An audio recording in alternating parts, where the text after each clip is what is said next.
right, good afternoon, everyone. Yes, good afternoon. I know everyone's melted trying to walk in, but first and foremost, I want to thank everyone for joining us this afternoon.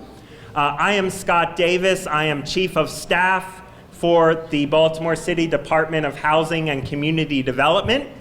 Housing Commissioner Alice Kennedy is enjoying some well-deserved vacation, so I am here in her stead. For those of you that know Alice, you know that she is an avid bow tie wearer, and that's the #1 criteria to fill in for Alice.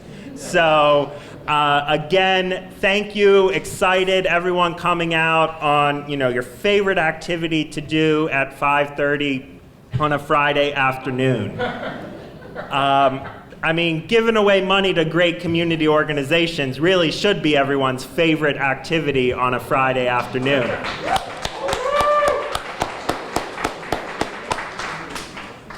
First and foremost, I want to thank our hosts for the evening, OpenWorks.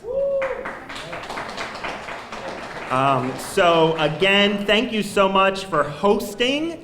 And we are really grateful. They are also one of the grantees in this round, and we are grateful that we're able to come and showcase and highlight just some of the great work that is happening as a result of these Community Catalyst grants. I'd like to welcome, we have Mayor Brandon Scott with us. Thank you, Mr. Mayor. We have Comptroller Bill Henry.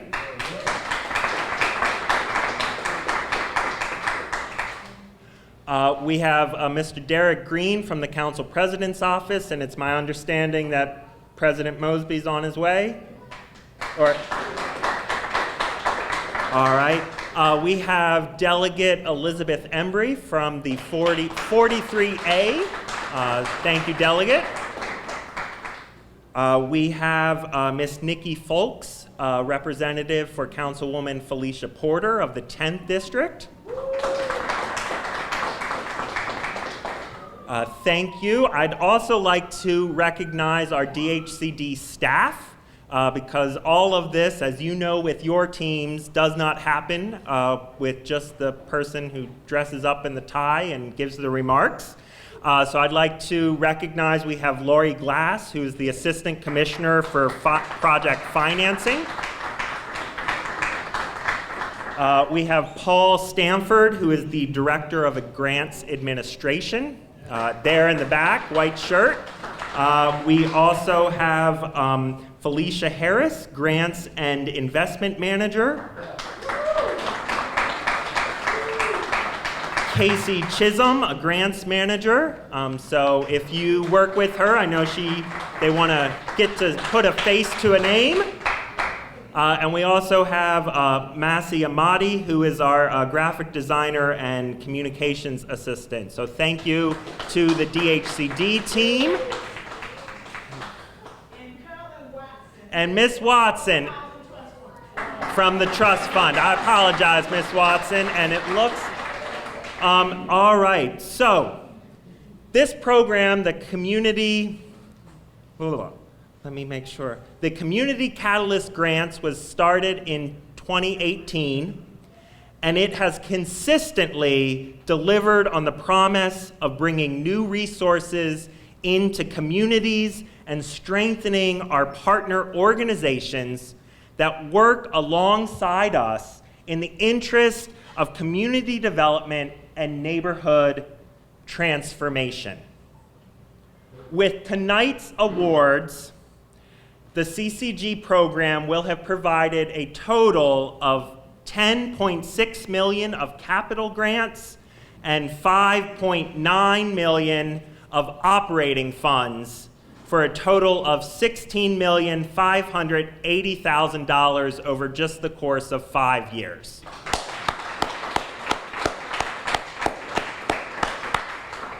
So thank you to everyone for doing the work. I'd like to bring our host, Mr. Will Holman, up to give some remarks on behalf of OpenWorks.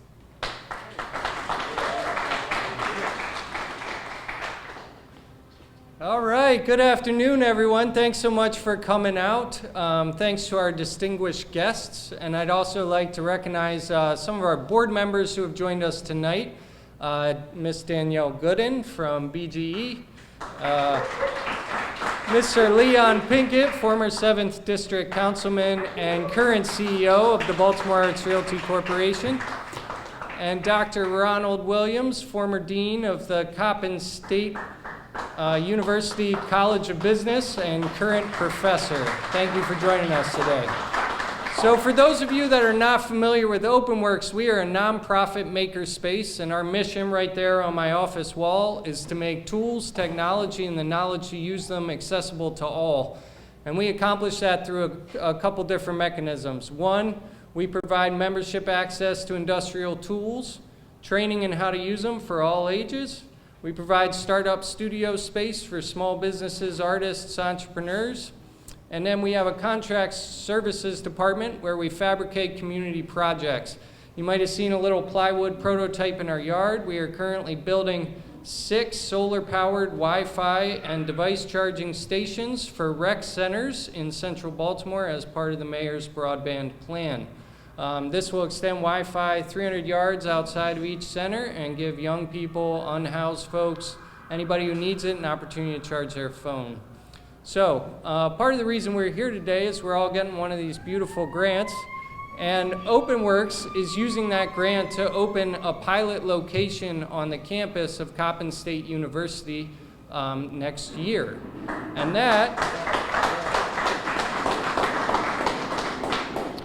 that is in pursuit of building another full-scale location at the Walbrook Mill site right on the west side of Coppin's campus. We hope to break ground, late next year, but that requires a couple more of these. So if you know anyone with a couple $1 million laying around, let me know. But I did want to recognize, again, our partners from Coppin, and then Leon Pinkett, through the Baltimore Arts Realty Corporation, will be acting as the developer. We're working out the development agreements right now and should have site control by the end of the summer and be moving forward on that project. So I invite all of you to reach out and chat with me if you want to talk about those efforts further, but we really want to bring workforce development, economic development, technical education, and STEM opportunities for young people over the west side where they're needed just as much as they are here. Thank you.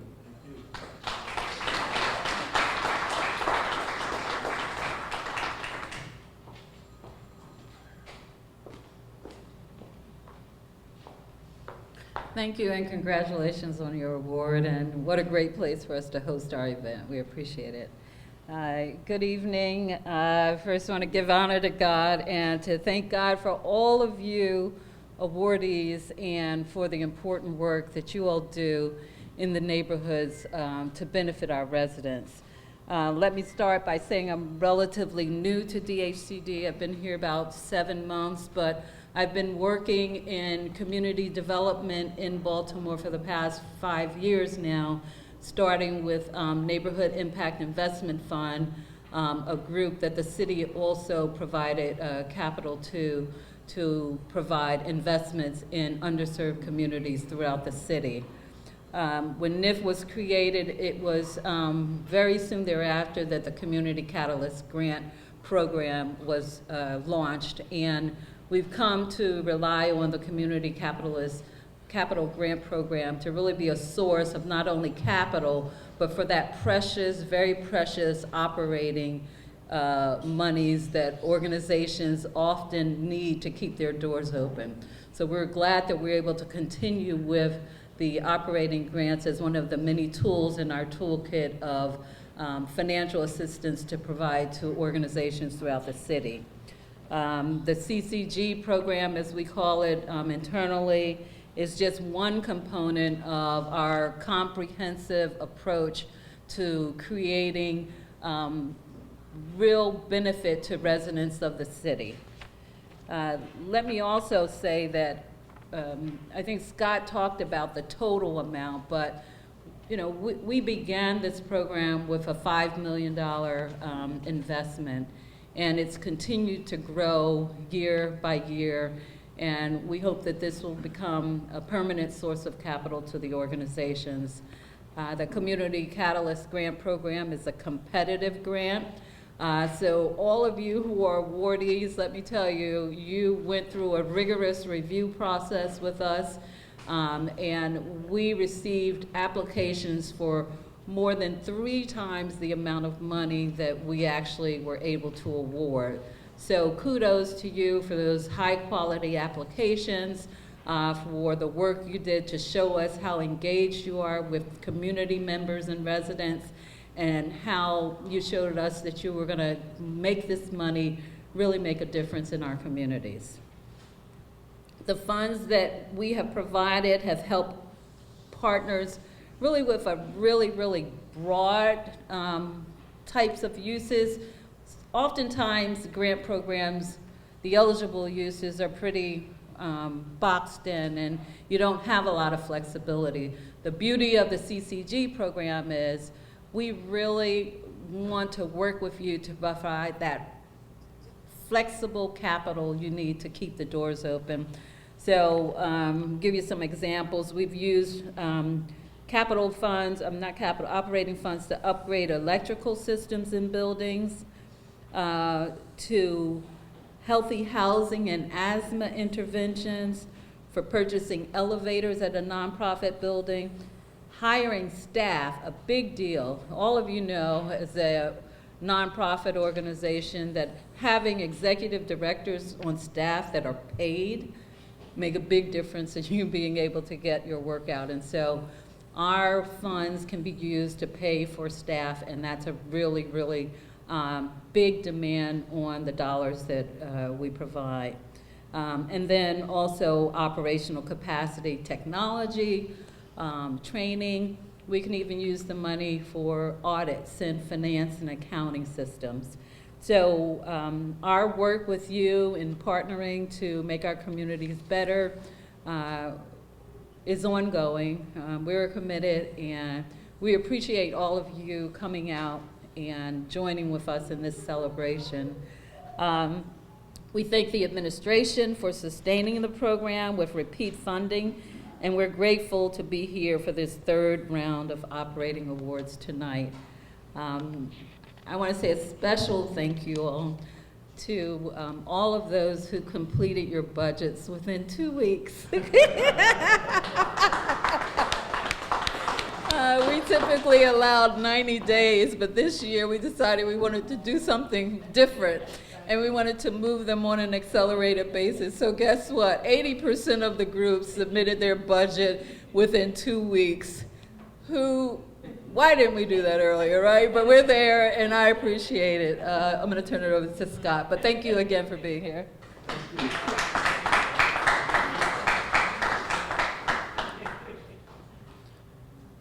Thank you, Laurie.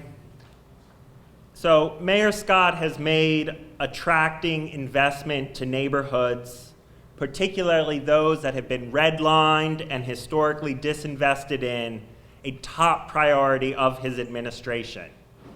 Having worked with the mayor for 4 or 5 years now, I've heard him frequently say about how, having grown up in forgotten Baltimore, he is really laser focused on equitably investing in our Black and brown neighborhoods.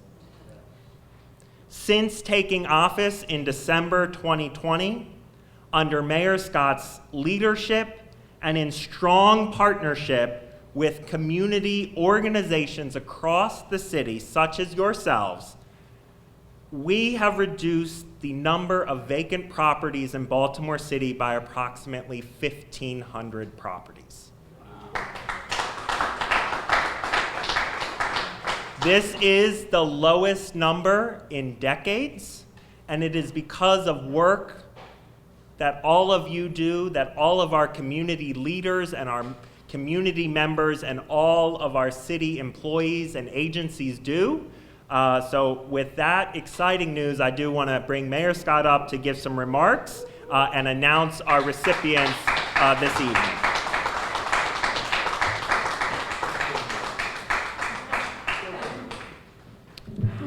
I feel like the comptroller, now I need like a guitar and an open mic night standing up here. Thank you, Scott, and thank you everybody for coming out on Payday Friday. We all like getting paid on Friday, and this is Payday Friday. Well, some of us get paid on Fridays, but not the comptroller night. No, I got paid on Friday too. Oh, you do? It was nice. Oh. I got a little. We must be in a different cycle because I didn't get paid today. Text. I didn't get paid today. Thanks for moving accounts payable.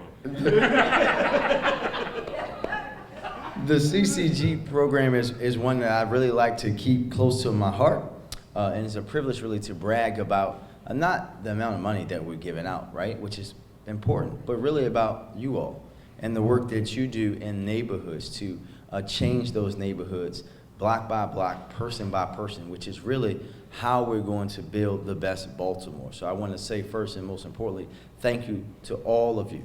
Those who I've known for many, many years, like my friends at People's Homesteading Group, and those who I just met in recent years. Thank you to our comptroller, our council president, the entire DHCD, and no, I told Alice I wasn't wearing a bow tie today. I wasn't wearing any tie at all, actually. But most importantly, you all are the folks that are doing this great work. And I would also like to thank Will and the folks here at Open Works, a place that I'm always so excited to come to, and I can't wait till we have it over on the west side of Baltimore City, because we know that partnership with Coppin State is going to open so many doors for so many people in our community. But we all know that one of our #1 priority is finding and holding accountable.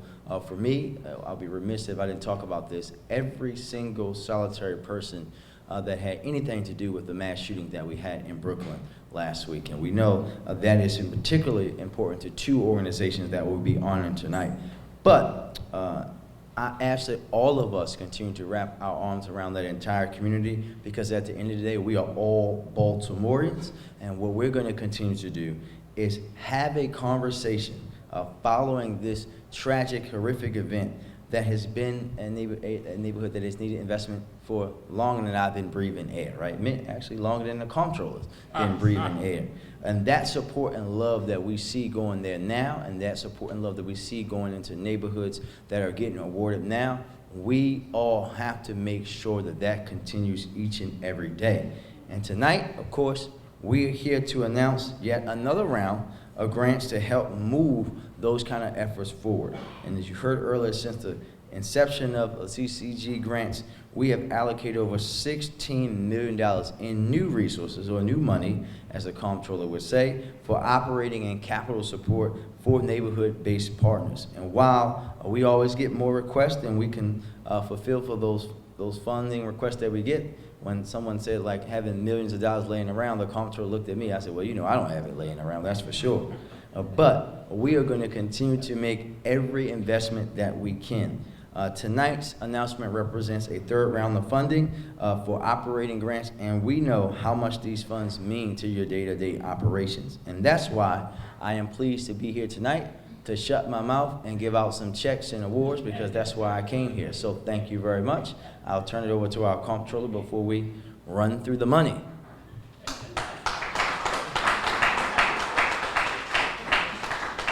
Good evening. Good evening. I told the mayor when he said I should come up now, I said I could stand back there and be your anger translator, except that we're at a great event. He's not angry. You know, you're not angry when you're giving away $1.9 million. You're happy. And I know you're all happy because it's Friday at 6 o'clock and you're all here.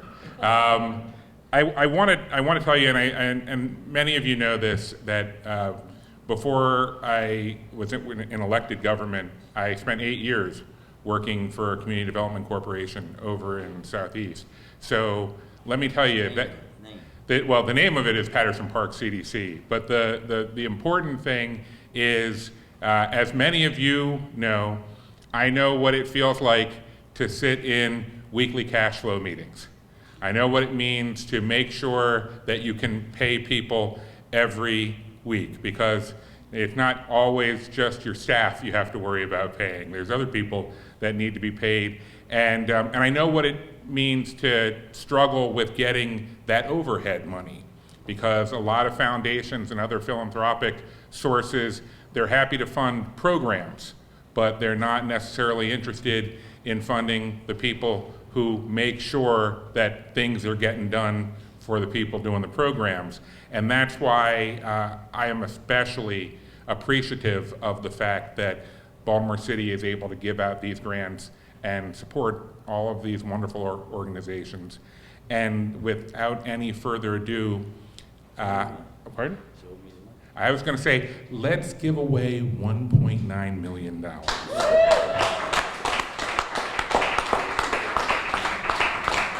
All right, Mr. Comptroller, you can just probably take your position over there. You'll be Vanna Black for this evening. We're going to call you down, and you'll come down and take a picture. The first, of course, is Action Baybrook Incorporated, improving safety, well-being, and quality of life for Brooklyn Curtis Bay residents by integrating bilingual community engagement. Come on down. Yeah.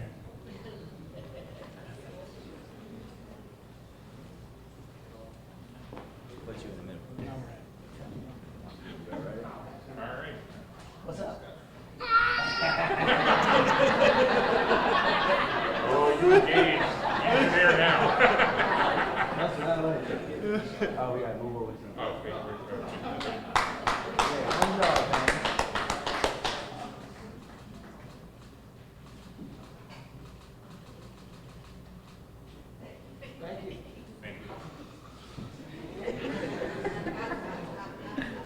Next, we have Baltimore Creators Acceleration Network.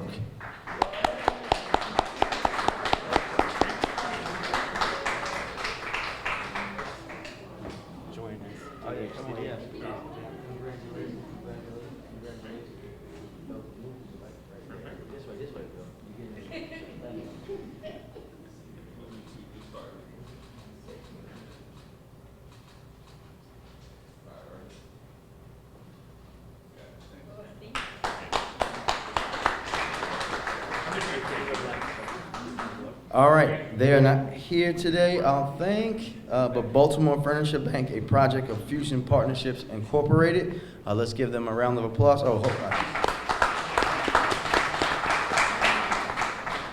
oh, it says $50,000. Yes.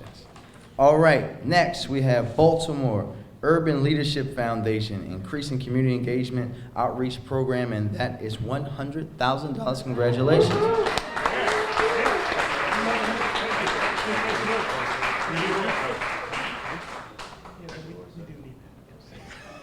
This is nice. The check comes later. Which one?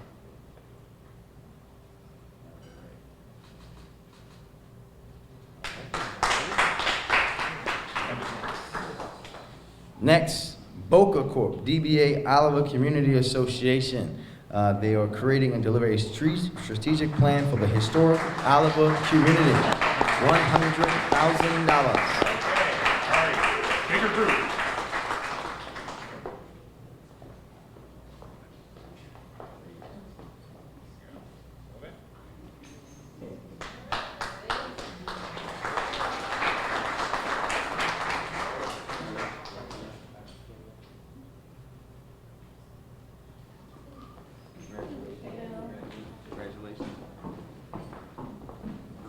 City of Refuge, Baltimore. Woo! To build capacity and support the workforce development hub, salaries, supplement supplies, and equipment. Congratulations. And good to see you, sir. We've been hanging out with you this week. Yeah.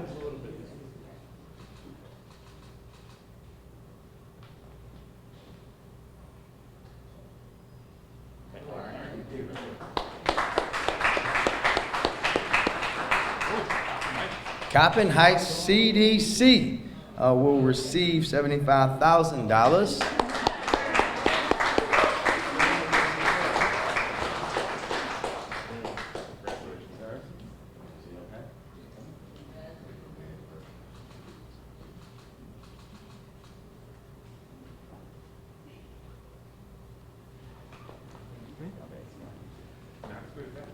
All right.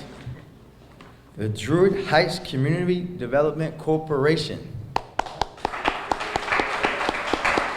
This is for the Bakersville Phase 2, $75,000.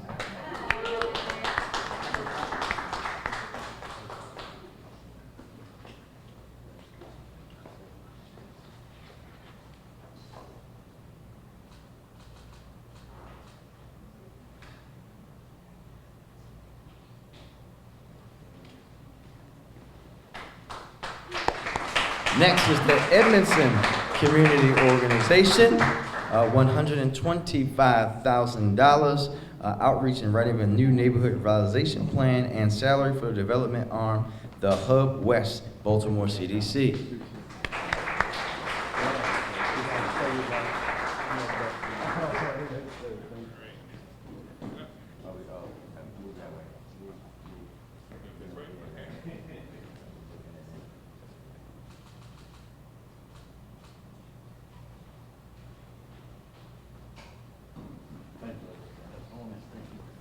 Yes, sir.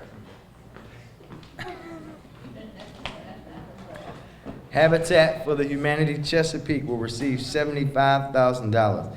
And engagement of career and technical education, CTE, school students on Habitat home sites providing real-world experience for our young people. Congratulations.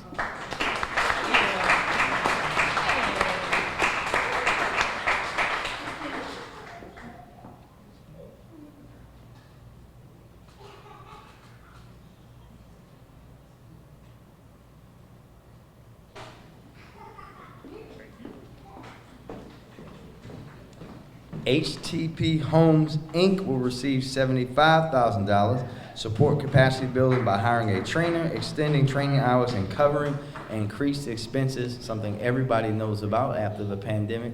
Everything costs 3 times more than it did before. Congratulations.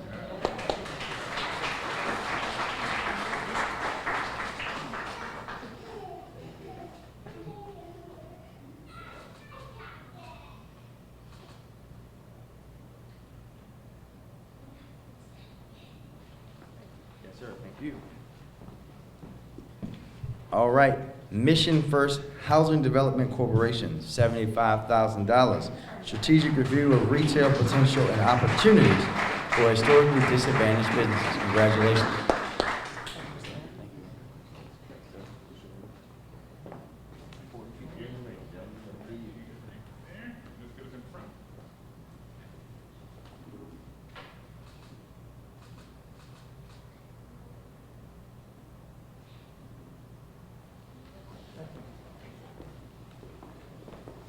Network for Developing Conscious Communities, $50,000. Support for the Ella Baker Women's Business Center and the organization's business stabilization efforts to increase opportunities for women-owned businesses. Congratulations.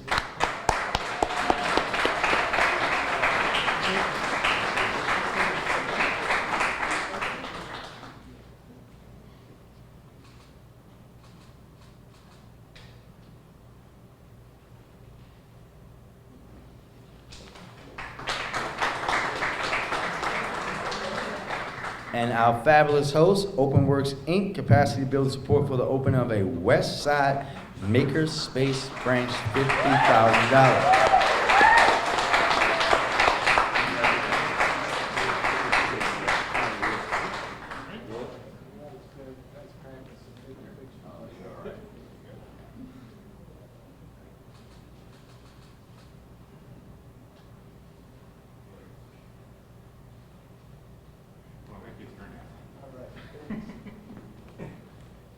All right, the People's Homesteading Group, or PHG, as it's known to me, support for application, certification, appraisals, lead paint testing, IT services, security are related to the rehab of 5 properties, $100,000.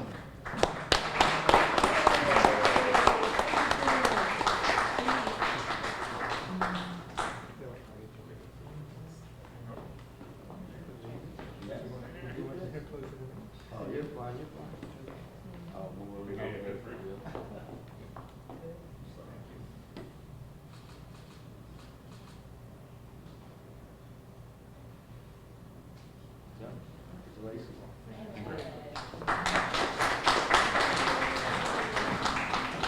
Phase 3, Training Corporation, support for the expansion of economic development program through career training, $125,000.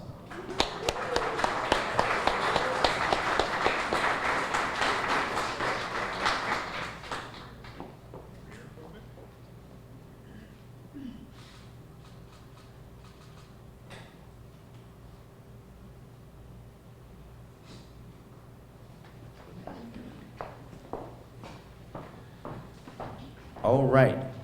Pivot Inc., support for Pivot expansion to provide pre-release and re-entry services to women, $125,000.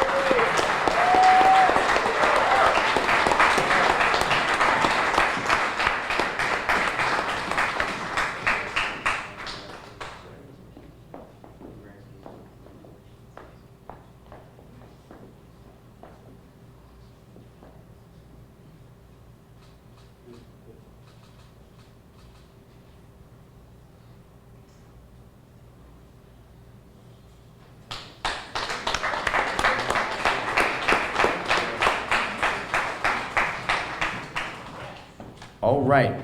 Re-Equity Foundation, support for educational stipends, workforce, and curriculum development staff and professional services, $125,000. Congratulations.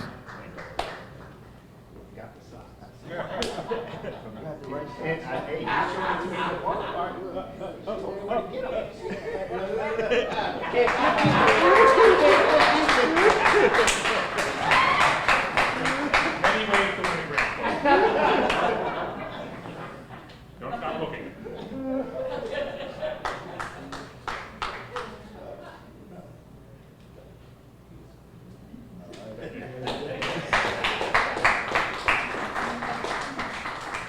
Just in case anyone was wondering, no, you cannot clip these wings in Baltimore. Southwest Partnership, $75,000 to support outreach and engagement of the first group of neighborhood residents for the implementation of the Southwest Housing Action Plan. Congratulations, ma'am. She's like, I could have been here and gotten it.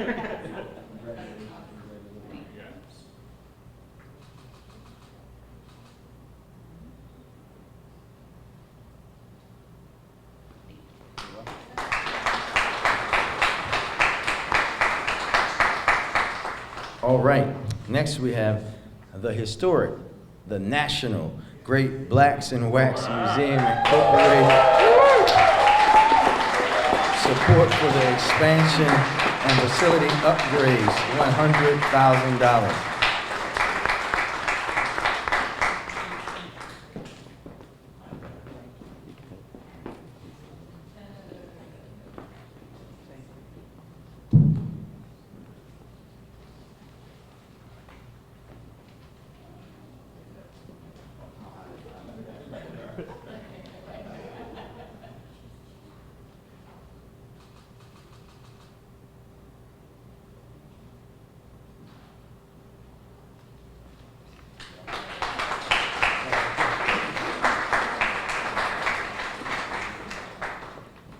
All right, they might not be here today, but we'll give a big round of applause for the Neighborhood Design Center, $50,000. Oh, they're great. Support the Plan Together program in 3 neighborhoods facing entrenched disinvestment. Congratulations.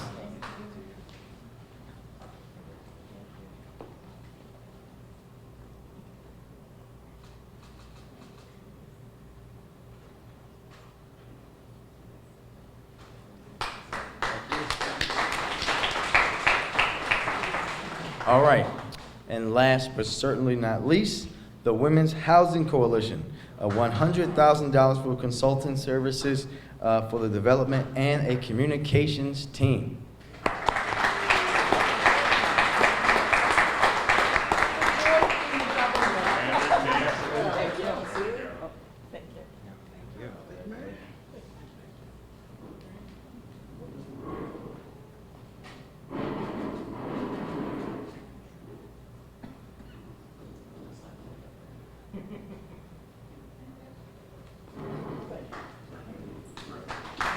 All right, let's give a Big round of applause for our latest CCG awardees. Congratulations, everybody. There we go. Like you just don't care. Well, this is my favorite part. Thank you, God bless, good night.